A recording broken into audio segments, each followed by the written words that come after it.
Welcome to Studying Law Around the World. I'm Claudio Klaus. In each episode, I talk with lawyers, law students, and professors from different parts of the world to talk about legal education, careers, and what the profession looks like in real life. We talk about the hard parts, the surprises, and the decisions that shaped their paths. Whether you're planning to study abroad, thinking about working in another legal system, or just curious about how law works around the world, this podcast is for you. Today, I have the opportunity to interview Gary Mitchell, who is the founder of OnTrac Coach. He has an impressive career spanning 30 years in the business world. He has become a beacon for lawyers and law firms seeking the rapid achievement of their goals. Thank you so much for making the time to be here today, Gary. My pleasure, Claudio. It's great to be with you today. I appreciate it. And to start us off, I'd love to ask you to introduce yourself and share a little bit about, your career and how you first found your way into coaching lawyers. Okay, I'm gonna try and make this brief uncharacteristically because it's a very unique story. So looking back, even as back as far as high school, I was always fascinated with history, sociology, politics, basically everything around people, right? And theater and music were my first passion. I started my first business in Toronto and built a national event. I started the business at 25, no experience, got my hands dirty, made a lot of mistakes. That's how most entrepreneurs learn, right? And found myself out in Vancouver as a result. And then I got involved in politics. Fast forward, I ran for parliament in 2004. And I always say, thankfully, I lost. Um, I can't imagine. Anyway, so the following election, I was approached by a lawyer to run his nomination campaign in the same riding that I'd just done a candidate. So I dropped everything, 10 days, sprint to the nomination, oversaw the building of a website, hosted an event, sent out a mailer, wrote his speech, coached him on that, and he won the nomination.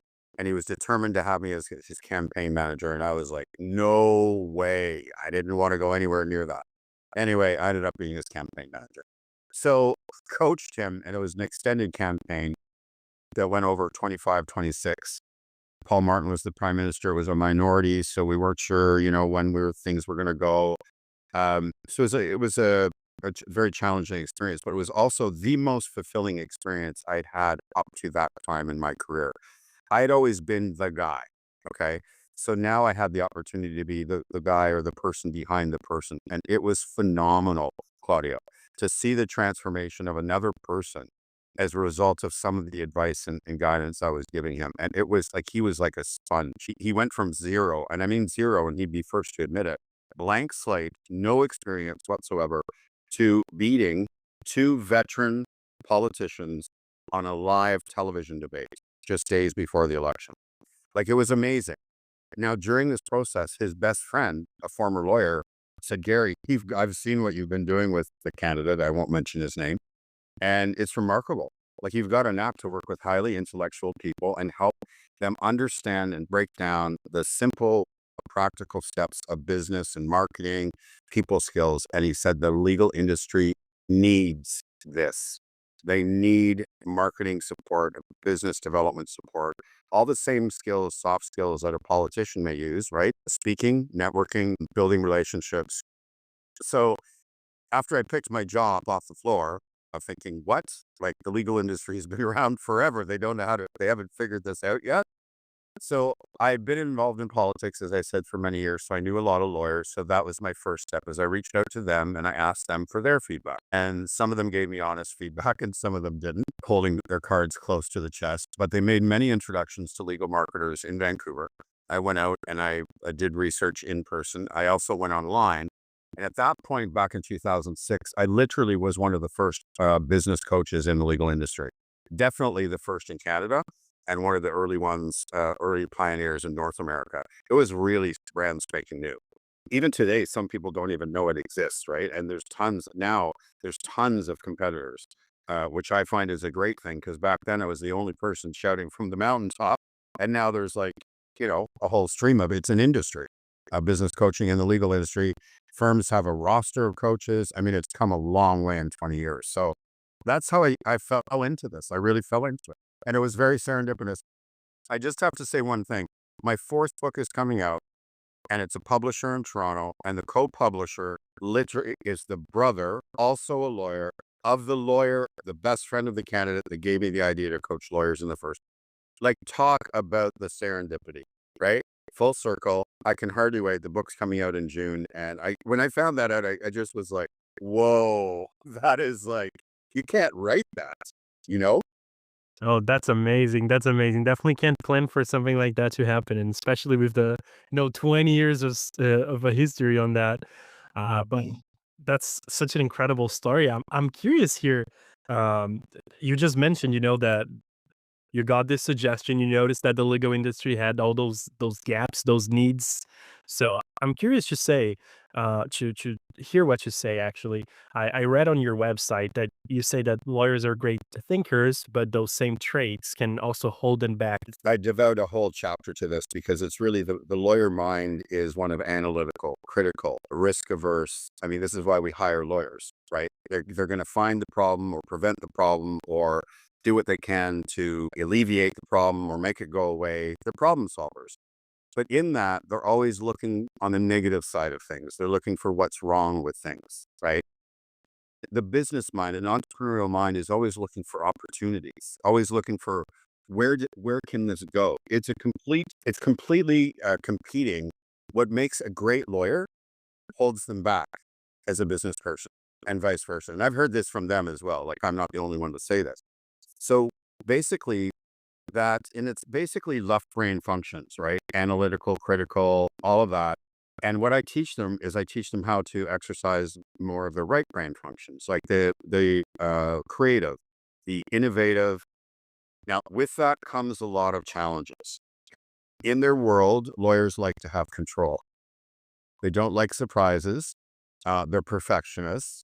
I mean, there's a whole string of personality traits. I always say, like, all humans have these personality traits, but a lawyer is like a regular human times 100 when it comes to some of these.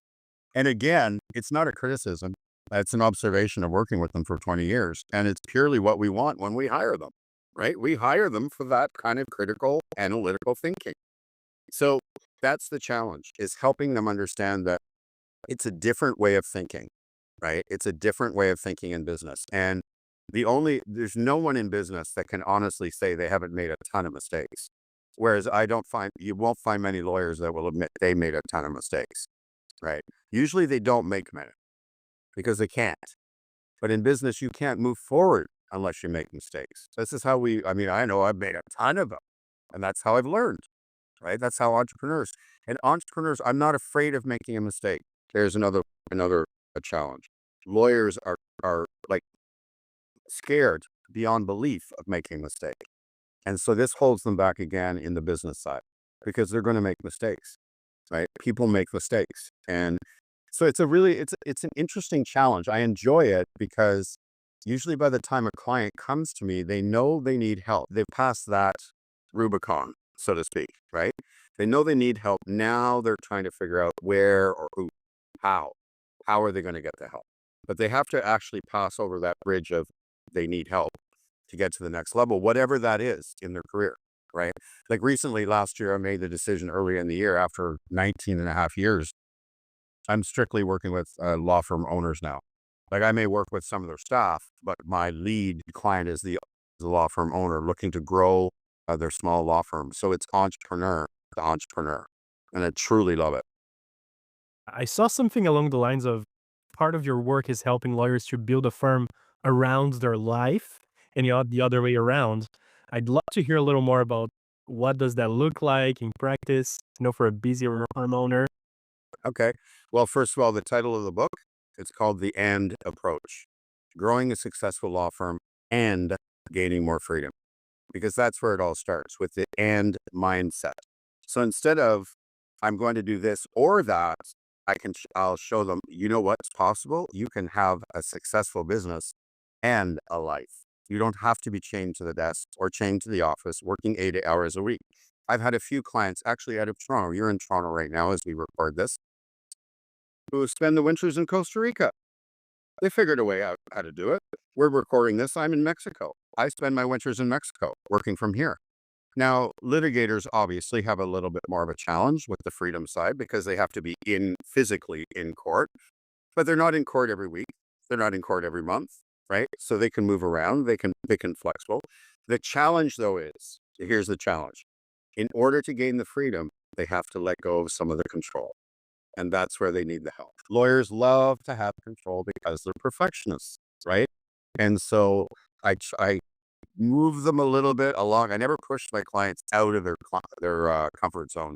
I kind of move the goalposts a little bit at a time, gently easing them, expanding the comfort zone until they understand that to grow and create the life that they want, it has to go beyond themselves. They need to build a team. So that's basically that in a nutshell. If I were to say one way how to get the freedom, it's you need a team around you. None of us can do all this on our own. Very, very interesting. And something else that I saw is that you talk a lot about the mindset shifts. So I wanted to hear a little more about your experience. What are some of the hardest changes that lawyers need to make when they start thinking like a business owner? You just talked about the control. And Yeah, well, it's like I'll repeat. Yes, I'll repeat myself because it really is about control and perfectionism. They have to drop those. They have to let them go. And to build a team, obviously, I show them how to build the best possible team so that it's easier to let go of control because there's trust, right? We're gonna work. We're gonna hire smart. We're gonna hire the right people. We're gonna get them in the right roles, and we're gonna give them the right support to grow and learn.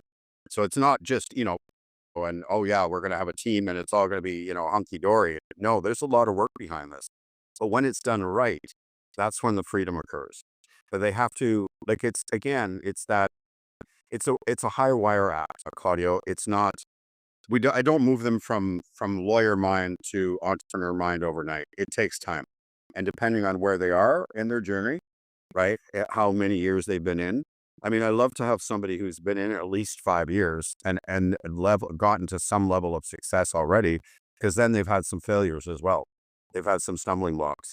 So they know what they know and they know what they don't know. Well, they actually don't know what they don't know, but they don't know everything.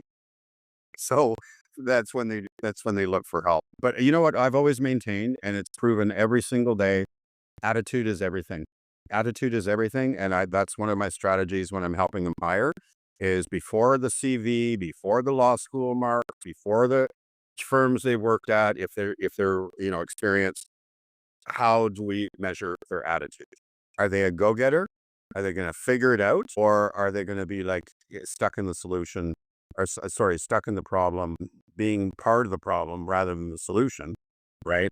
And so there's a lot of, I mean, to me, this stuff just comes naturally. I don't know why. I can't say how, but I guess when I look back at my life, like I said, everything I was interested in has always been around people, the study of people.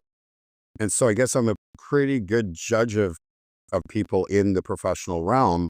Again, I'm not perfect, no, and my systems are not, perfect, but they're pretty darn good. And I've helped people build some amazing teams. And I look back at some of my clients now that I worked with like 12 years ago, 13 years ago, even one in Toronto, started with him 2018, worked through 2020. And he's already won the fastest growing law firm in Toronto twice from the Globe and Mail. And he's grown beyond that. He wrote the foreword for the book, and he will be hosting the launch of the book in his Bay Street office in June. I can't wait. But he's one of many stories that, I had the opportunity of working with him. There's a great example. Now this is a great for some of your listeners too, for junior lawyers. So the story is he articled, right? He graduated in article and he wasn't hired back from the firm. He couldn't get a job. So he went out and he started his own law firm. Fast forward 5 years later, he's got 5 lawyers working under him. This is when he reached out to me because he wanted to help create a plan, a path to partnership for them. Well, that was 2018 when he reached out. Last year, I saw the announcements on LinkedIn. They've all made partner. They've all stuck with him. They made partner. I worked with a number of them, coached them. It's amazing to see that. Like, there's an example. He had already achieved quite a level of success, right? Like young, I think he was like 31 or 32 or something, has a 5-lawyer firm. 5 lawyers under him, plus him. And I mean, I'd say that's success, right? But he knew he couldn't get to the next level without help. So we worked together for a couple of years, and I mean, it's just amazing to see the client grow. Another one in Vancouver, she had left a firm. I think she was about 4 years in, 4 year call. She left a firm to start her own firm. That was, I'm going to say 20, it was either 2012 or 2013, because I was actually in Toronto for the summer when she reached out to me. Um, so back then, 2012, let's say it's 2012, she it was her and her legal assistant. Now she has a team of 25 lawyers. She branched out to a second practice area and she's created a 4-day work week for all her staff. Like, she is bleeding edge. Like, just took off. One of the most brilliant entrepreneurial lawyers I know in Canada. There's another one in Calgary. She's a immigration lawyer, and she just keeps winning accolades and accolades and accolades over and over and over again. It's amazing to see when you look back, and I had a small part in it. I'm not going to take credit for all of that, right? But I had some part in it, and that is awesome. That just makes me to see them grow and then move and go to a whole new level. It's almost like I'm a proud parent, right? That's fantastic. Well, thank you so much for sharing those really tangible examples as well of those experiences, Gary. And I saw here you've worked with everyone from solo practitioners to partners at large firms. You did mention you have a little bit more of a focus now on people who own their own firm. But I wanted to ask you if throughout these years, if there were a few mistakes that you saw being repeated across firm sizes when it comes to growth or leadership, regardless of it being, a smaller firm or a big firm. Yep. Well, I'm glad you asked that question, because I always tell when like, say I was working with a partner at a large firm, I always told them, I said, think of your practice as a franchise. This is your business. And if you treat it like that, then you might as well be running your own firm. So the challenges are the same: the building a team, letting go. I'll give you an example. I worked with this fairly senior partner out in Halifax, and he came back from a medical leave, and the firm hired me directly to help him get back on track, right? We worked together for well over a year. And I remember near the end, we were on a call, and he said, Gary, I just can't believe it. I'm only doing the work I love. And I laughed and I said, because you've built a team and you're delegating. And he did. He got a reputation in the firm where, all the associates would be talking and they'd be like, I want to go work with that partner, because he takes his associates to the client events. They're involved with the client relationship. He mentors them. He builds them up. It's the same. The mistakes made are the same, no matter if it's solo practice or senior partner at an international law firm. It's being rigid, not letting go of control, not building a team around you. Like, senior partners at the big firms, they need to build a team. They can't do it all on their own. They can't bill $1 million on their own. They can say their book is 1 million, but they've got a roster of lawyers and paralegals and legal assistants helping them. So it really, no matter what side, if you're solo, you still need a team. Whether on contract or they're virtual or part-time or whatever, you need to build a team. You can't do this on your own. No one can. But lawyers really, it goes back to the inherent traits, the perfectionism, and the very difficult challenge of letting go of control. And I understand it. Again, I'm not criticizing them. I'm understanding them, right? And I get it. But there are some good people out there. I know I've been in this 20 years. There are some good juniors. There are some good paralegals. There are some serious people that you can build an amazing team with. And here's the other thing, Claudio. I always say this, especially the small law firm owners. There's a lot of unhappy lawyers out there working at the bigger firms. If you can create a culture that inspires innovation, inspires creativity, inspires teamwork, where people are fulfilled, you're going to be able to attract the best of the best of the talent. Very, very interesting. Something that I also wanted to ask you, I believe that working in this business, in this area for over 20 years, you've surely seen many, many changes in how firms are run and how processes change over time with more technology and as that's implemented. And I'm curious if there is anything, regarding the business model of law firms, as time passed and as you look ahead to the future, are there ways where, this business model needs to change to stay, healthy, profitable, and human for this next decade? It's interesting. I was on a webinar this morning, and it was a coach from the UK, and it was for coaches, and he was talking about how having AI help us be more human, right? Not get away from human, but embrace more human. So law firm model, yes. Well, it's already in Australia and the UK, and it's where non-lawyers have ownership in the law firm. So you have people buy into the law firm, professional management, right? Like a CMO or CEO. And now they've got a stake in the ownership of the firm, and they're part of the professional management. So I see that's been happening for, I guess, well over 10 years, maybe 15. You know how time flies. I'm always like pre-COVID, post-COVID. Like COVID was like, but it's been going on in the UK and Australia for at least well over 10, probably well over 15 years, where the law societies or whatever their governing bodies are over there have allowed. And I believe there's some talk of it actually happening in the United States. We're a little bit behind in Canada, but I think that's, you know, to be a great lawyer is a really difficult, challenging profession. It's an art. And to be both a great lawyer and a great business person, it's very, very rare. It's very rare. I've seen it, but it's very rare. And I'll give you two diametrically opposed examples of recent owners that I've worked with.